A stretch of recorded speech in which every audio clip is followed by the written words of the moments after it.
গ'ল আমি আছোঁ কামাখ্যা মন্দিৰৰ পাৰ্কিঙত আৰু আজি এটা ঘটনা ঘটি গ'ল। আমি কমাৰ্চিয়েল গাড়ী চলাওঁ, এইকেইজন আমাৰ পাৰ্কিং কৰিছোঁ এই ধৰণে, চাওক দেখা পাইছে, কিন্তু লগতে এটা গাড়ী আনি ৰাস্তাৰ মাজত আমাৰ পিছপিনে এনেকুৱা ৰখাই গুচি গ'ল। এতিয়া কাহিনী হ'ল, যেতিয়া আমাৰ গেষ্ট ওলাই আহিব পূজা কৰি, অহাৰ পিছত আমাক ফোন কৰিব গাড়ীটো লৈ ওলাই আহা। কেনেকুৱা ওলাম আমি? ইয়াত গাড়ীটো আনি ৰখাই থৈছে, কিন্তু এই মানুহটো কোন জানে? এজন পূজাৰী বোলে। ভালকৈ কৈছে, আমাৰ এওঁ দাদাই কৈছে যে দাদা ইয়াত গাড়ীটো নৰখাব, আমাৰ গাড়ীটো ওলাওঁতে অসুবিধা হ'ব। আমি ইয়াৰ লোকেল মানুহ। দাদাই ক'লে আৰে আমিওতো বাহিৰৰ পৰা অহা নাই, আমিও লোকেল। তাৰপিছত কি কয়, আমি ইয়াৰ পূজাৰী, পাৰ্কিং আমাৰ। দাদা কি হৈছিল অলপ আগলৈ হৈছিল মানে গাড়ীখন ইয়াতে ৰখালে, আমি কৈছে আমাৰ কমাৰ্চিয়েল গাড়ী আছে, গাড়ীখন ওলাব লাগিব, দাদা আপুনি গাড়ীখন অলপ আগুৱাই থওক। তেখেতে কৈছে যে মই ইয়াতে লোকেল হয়, ইয়াতে পূজাৰী হয়, এই পাৰ্কিং আমাৰ হয়, এইবিলাক তেনেকৈ পেলাই গুচি গ'ল। যদি গাড়ী চাইড কৰিব লাগে মন্দিৰত যাব দিব, তেনেকৈ কৈছে।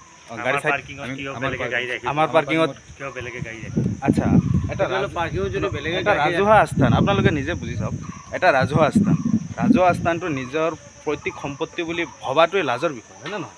ৰাজহুৱা স্থান, ৰাইজৰ পাৰ্কিংটোতো এইটো কি ব্যক্তিগত বনোৱা নেকি? এইটোতো আমি গম নাপাওঁ যে এইটো ব্যক্তিগত পাৰ্কিং হয়, তেনেকুৱা নহয়। ইয়াত লোকেল আৰু বেলেগৰ কথা নহয়।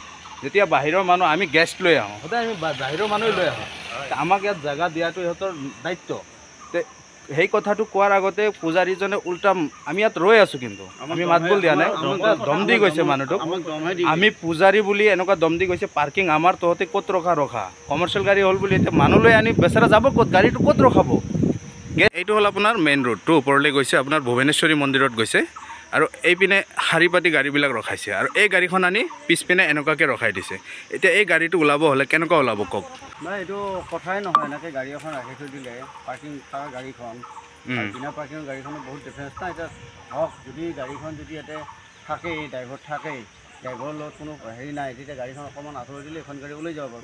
এনেকৈ মাজত থৈ দিছে গাড়ীখন, মানে কোনো গাড়ী ওলাব নোৱাৰে। এতিয়া তেওঁ যিটো দম দিছে, সেই দমত কথাটো ছাকচেছ নহয়। একচুৱেলি নিজৰ লাজৰ কথা, কাৰণ যদি পূজাই কামাখ্যা তেখেত নিজকে পূজাৰী বুলি পৰিচয় দিছে, গতিকে তেওঁ একচুৱেলি গাড়ীখন চাইড কৰি থৈ যাব লাগিছিলে। আনক ডিষ্টাৰ্ব কৰাটো মোৰ হিচাপত ঠিক নহয়। এটা কথা, পূজাৰী এজনৰ মুখত সেইখিনি ইমান এটা মানে দম দিয়া কথা শোভা নাপায়। পূজাৰী হিচাপত সেইখিনি কথা তেওঁ ক'ব নাপায়। আকৌ এটা ইণ্টাৰনেশ্যনেল প্লেচ, কামাখ্যা মন্দিৰৰ পূজাৰী, তেওঁ কি চিনাকি দিলে? আমি ইয়াৰ লোকেল পূজাৰী, কি চিনাকি দিলে? তেনেহ'লে কথাই নহয়, এইটো কথাই নহয়। কাৰণ কি ইয়াতে পূজাৰী ইণ্টাৰনেশ্যনেল, এইটো চব মানুহ আহি ইয়াতে বিভিন্ন হাজাৰ মানুহ জেগাটো তেখেতৰ নিজৰ বুলি এটা দি থৈ গ'ল। জেগাটো তেওঁ নিজৰ বুলি মানে দেখালে যে এইটো আমাৰ জেগা, ইয়াত কোনো গাড়ী ৰাখিব নিজৰে বোলে, নিজৰে পাৰ্কিং, এইবিলাক সিহঁতৰে পাৰ্কিং, তেওঁলোকৰ পাৰ্কিং ইয়াত আমি গাড়ী ৰাখিব। গতিকে ৰাইজে এইটো বিবেচনা কৰি কেনেকুৱা কি হয়, ভৱিষ্যতত যাতে এনেকুৱা নহয়, যাতে